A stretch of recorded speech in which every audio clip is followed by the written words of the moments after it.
नमस्कार दोस्तों। तो कैसे हैं आप सब। आज हम बात करने के लिए आए हैं एक काफ़ी ज़्यादा इंटरेस्टिंग टॉपिक पे जो सबको सुनना चाहिए और मेरे ख्याल से जो हमारा यूथ है उसको तो इसके बारे में ज़रूर बात करनी चाहिए। मैं यहाँ बात कर रही हूँ जो हमारा पैसा है वो कितना अहमियत रखता है और पैसे को हम किस तरीके से आगे बढ़ा सकते हैं, अपने रखे हुए पैसे को हम कैसे यूज़ कर सकते हैं। क्योंकि ये तो आप जानते ही होंगे कि अगर आपकी पॉकेट में पैसा है तभी आपकी इज्जत है, वरना आपको कोई नहीं पूछेगा। इतना तो आप जान ही चुके होंगे, है ना। क्योंकि प्रॉब्लम्स तो सबकी लाइफ में आती हैं, प्रॉब्लम्स तो आती जाती रहेंगी, लेकिन अगर आपके पास पैसा है ना तो आप हमेशा मजबूत बने रहोगे, अपनी प्रॉब्लम्स में भी आप खड़े रहोगे, हारोगे नहीं, है ना। तो आज हम यही जानेंगे एक सिंपल लैंग्वेज में, काफ़ी साधारण लैंग्वेज में मैं आपको समझाने की कोशिश करूंगी FD, SIP and mutual funds के बारे में, राइट। तो चलिए हम सुनते हैं। तो हमारे जो सबसे पहली जो सेविंग आती है, जो एक बहुत कॉमन है और मोस्टली लोग करते हैं, जो को बिल्कुल भी नॉलेज नहीं है ना वो लोग ये काम करते हैं कि अपना जो पैसा है उसको सेविंग अकाउंट में रखते हैं। सेविंग बैंक, सेविंग जो अकाउंट में हमारा सेविंग अकाउंट होता है उसमें ही रखते हैं पैसे को। जितनी भी स्कीम्स बनाई गई हैं उसमें वो यूज ही नहीं करते हैं, पैसे को बैंक में ही रखे रखते हैं, जिसका कुछ भी फायदा नहीं होता है, जो कि सबसे ज्यादा बेकार चीज है। उसमें क्या होता है कि आपका जो पैसा है वो बैंक में रखा ही हुआ है, पैसा अंडे तो देता नहीं है, वो आगे बढ़ेगा तो है नहीं, ऐसे है ना। तो उसमें आपको बैंक कुछ परसेंटेज देता जरूर है, लेकिन उसका कुछ भी कुछ खास मतलब नहीं होता है। और हमारी फिर अगर हम सेकंड के सेविंग्स के बारे में बात करें, जो हमारा एफडी होता है, फिक्स डिपॉजिट, इसके बारे में तो आपने सुना ही होगा और काफ़ी लोग हैं जो फिक्स डिपॉजिट करते हैं। हमारे जो पहले जो लोग हैं, जैसे मेरे भी जो पेरेंट्स हैं और आपके भी जो पेरेंट्स हैं, जो काफ़ी जो ज़्यादा आगे नहीं बढ़े हैं या फिर ये समझ लो जिनको ज़्यादा नॉलेज नहीं हुई है, वो लोग फिक्स डिपॉजिट पे काफ़ी ज़्यादा बिलीव करते हैं। और इसमें उनका ये मानना है कि पैसा सेफ है, एक जगह फिक्स कर दिया ना, अब वो फिक्स्ड है, वो कहीं पे भी उसमें लॉस नहीं होगा, कुछ नुकसान नहीं होगा। और फिक्स्ड डिपॉजिट के नाम से ही आपको समझ में आ रहा होगा कि पैसा इस पर जो है वो फिक्स होता जाता है, उसको आप निकाल नहीं सकते। अगर आप निकालते हैं, एक टाइम ड्यूरेशन दिया जाता है हर फिक्स डिपॉजिट का, आप 1 साल के लिए डिपॉजिट करवा रहे हैं, 2 साल के लिए, लेकिन अगर आप इस टाइम ड्यूरेशन से पहले जो अगर पैसा निकाल लेते हैं तो उसमें आपको कुछ परसेंट का चार्ज लगता है। या फिर मैं ये कहूँ, आपने ये सुना होगा ना, कहते हो कि मैंने अपनी एफडी तुड़वा ली है। तो एफडी तुड़वाना वो ही टाइम से पहले आप अपनी जो फिक्स डिपॉजिट को आप निकलवा लेते हैं। तो इसमें जो होता है उतना, जो मैं आपको ये कहूँ अगर एफडी के बारे में, चलो ये भी एक सही है जो लोग करवाते हैं, मैं एफडी को गलत नहीं कहूँगी यहाँ पे। फिक्स डिपॉजिट सबसे सेफेस्ट रास्ता है। और फिक्स डिपॉजिट में अगर आपको पता हो तो 2012 से पहले इसका जो बैंक है आपको कुछ 8% देता था और फिर बाद में ये जाके 5% पे आ गया था। लेकिन अभी जो है धीरे से ये फिर बढ़ गया है, जो कि 6.5% है। यानी कि बैंक जो जितना भी आप अमाउंट डिपॉजिट करते हैं, बैंक उसका 6.5% जो है वो आपको देता है ना। और काफ़ी बैंक्स होते हैं जो उनके अलग अलग रूल्स भी होते हैं, काफ़ी बैंक्स के अकॉर्डिंग अलग अलग परसेंटेज भी हैं। तो यहाँ पे ये हमने बात करा फिक्स डिपॉजिट का। अभी मैं यहाँ पे किसी से एनालाइज नहीं कर रही हूँ, अभी मैं आपको एक नॉर्मल चीज़ बता रही हूँ कि ये हमारा एक फिक्स डिपॉजिट होता है जो मोस्टली सभी करते हैं, राइट। और अगर हम अब दूसरे उस पे आ जाए, दूसरे टॉपिक पे, जो कि हमारा म्यूचुअल फंड है।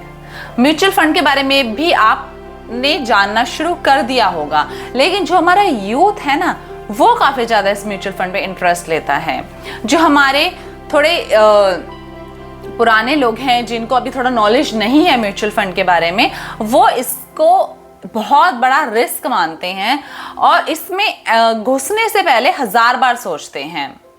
लेकिन मैं आपको एक छोटी सी नॉलेज देना चाहूँगी म्यूचुअल फंड के बारे में भी। मैं आपको थोड़ा सा डिटेल में एक्सप्लेन इसलिए करना चाहूँगी कि आप जानते होंगे, लेकिन क्या पता कोई और नहीं जानता है म्यूचुअल फंड के बारे में, राइट। तो हमारा जानना ज़रूरी है ना। जैसे हम फिक्स डिपॉजिट करते हैं तो ये भी तो एक स्कीम है है ना। तो यहाँ पे म्यूचुअल फंड के एड में आपने ज़रूर सुना होगा कि investments are subject to risk, right. ये आपने सुना होगा। ये जो लाइन सुन के काफ़ी जो लोग हैं वो घबरा जाते होंगे कि ये तो एडवर्टीजमेंट में रिस्क की बात कर रहे हैं, तो म्यूचुअल फंड एक बहुत बड़ा रिस्क है, राइट। एक तो हमारा ये हुआ है सेविंग करने का तरीका, इसके बारे में हम पूरा अभी डिटेल में बात करेंगे म्यूचुअल फंड के बारे में। लेकिन मैं आपको बता देती हूँ कि जो लोग हैं वो किस तरीके से जो अपने पैसों को सेव करते हैं।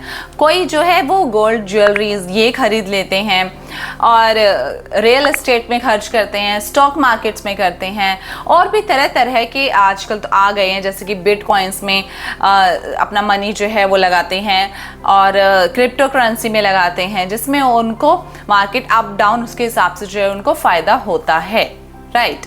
तो अगर हम यहाँ पे फिर आते हैं वापस अपने टॉपिक पे, जो है हमारा म्यूचुअल फंड का, फिक्स्ड डिपॉजिट का और एसआईपी का। तो यहाँ पे मैं आपसे म्यूचुअल फंड के बारे में, जैसे मैंने आपको बताया कि एड में ऐसा ही जो है लाइन दी जाती है, investments are subject to risk, right. तो इसमें हमारा क्या है, म्यूचुअल फंड एफडी का, जैसे मैंने आपको बताया कि एफडी में आपको परसेंटेज मिलता है जो तुम्हारा फिक्स रहता है कि जो बैंक है तुम्हें इतना ही परसेंटेज देगा, राइट। म्यूचुअल फंड में क्या होता है कि इसमें आपको 3% भी प्रॉफिट मिल सकता है या तो 30% भी मिल सकता है, कितना भी, इसमें कोई लिमिट नहीं है, आपको प्रॉफिट कितना भी मिल सकता है। लेकिन आपको रिस्क पे तो रहना होगा अगर आप म्यूचुअल फंड पे जाते हैं, लेकिन वो जो रिस्क है ना वो भी सेफ ही होता है ना।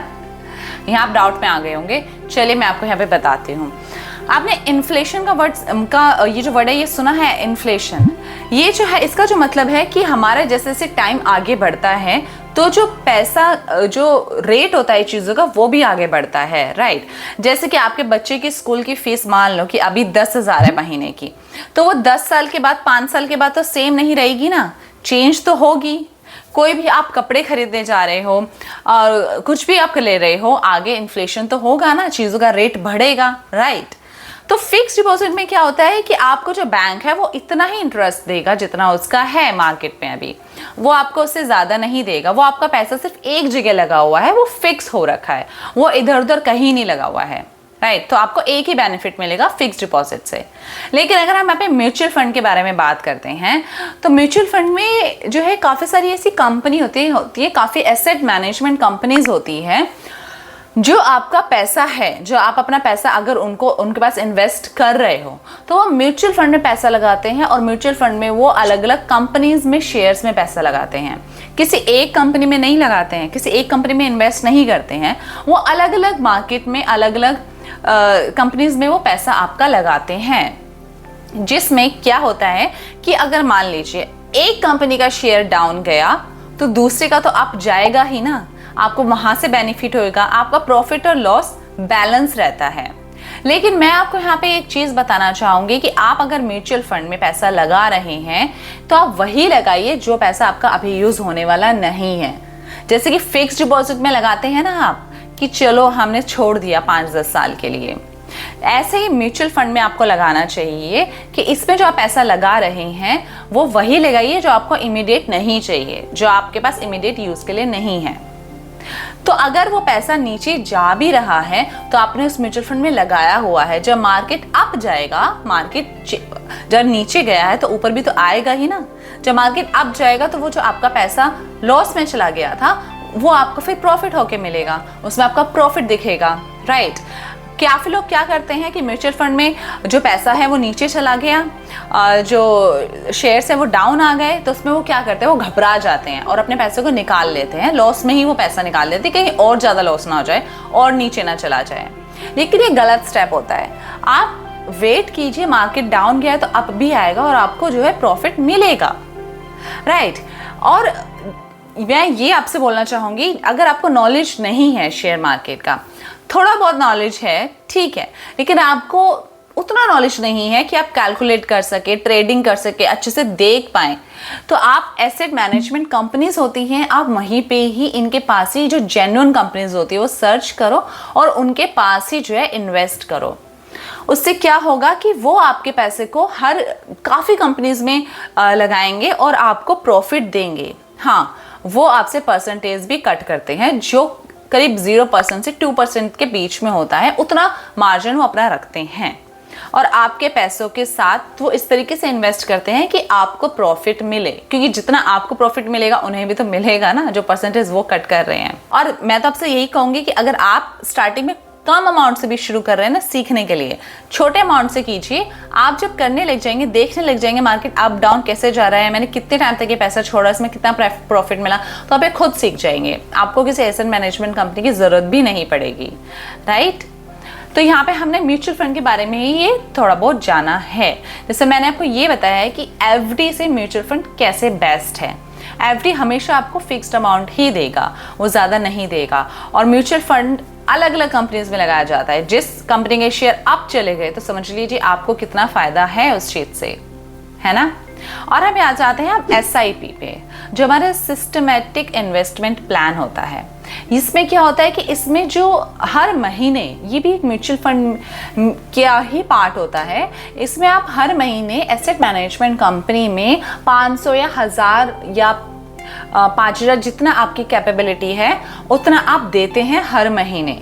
और वो आपके जो ये पैसा होता है इसको उसी तरीके से यूज़ करते हैं जैसे कि जो आप पैसा बल्क में लगाते हैं म्यूचुअल फंड में, ये पैसा भी वो फंड्स में ही अलग अलग कंपनी के शेयर्स में ही लगाते हैं, इसको भी वो वैसे ही यूज़ करते हैं। किसी के पास ज़्यादा पैसा होता है तो वो ज़्यादा लगा देता है, लेकिन किसी के पास कम है, ज़्यादा नहीं है, तो आप हर महीने SIP में लगाइए। आपका जो SIP में जो आप पैसे लगा रहे हैं वो भी सेफ हो रहा है और उसको अलग अलग शेयर्स उसमें लगा रहे हैं मार्केट में, और उसके अप जाने के भी पूरे चांसेस होते हैं। इसमें अब मैं आपको ये इसलिए बोल रही हूँ कि एसेट मैनेजमेंट कंपनी के साथ लगाइए अगर आपको नॉलेज नहीं है, क्योंकि कई बार ऐसा होता है कि आपने किसी शेयर मार्केट में लगाया, किसी कंपनी में लगाया और वो कंपनी बंद हो गई, तो फिर आप क्या करेंगे? फिर तो आपका पैसा गया, आप तो कुछ कर नहीं पाएंगे ना उस चीज में। तो इसलिए मैं आपको ये बोल रही हूँ कि कोई जेन्युइन कंपनी ऐसा सर्च कीजिए जिसको नॉलेज है और जो आपके पैसे को सही तरीके से यूज कर सकता है, राइट। तो आपके जो घर में हैं लोग, उनको भी थोड़ा समझाने की कोशिश करें कि फिक्स डिपॉजिट सिर्फ म्यूचुअल फंड कैसे बेस्ट है। ये सब जो है पैसे कमाने के तरीके हैं। अपने रखे हुए पैसों को जो बैंक में ऐसे ही छोड़ देते हो या फिर घर में रखते हो, रखने से कुछ नहीं होगा, उसको इन्वेस्ट करो अलग अलग जगह में और फिक्स डिपॉजिट से हट कर थोड़ा म्यूचुअल फंड की तरफ जाओ, तो आपको ज़्यादा बेनिफिट दिखेगा, राइट। लेकिन किसी स्मार्ट एजेंट का एडवाइस लेकर, अगर आपको नॉलेज नहीं है तो, राइट।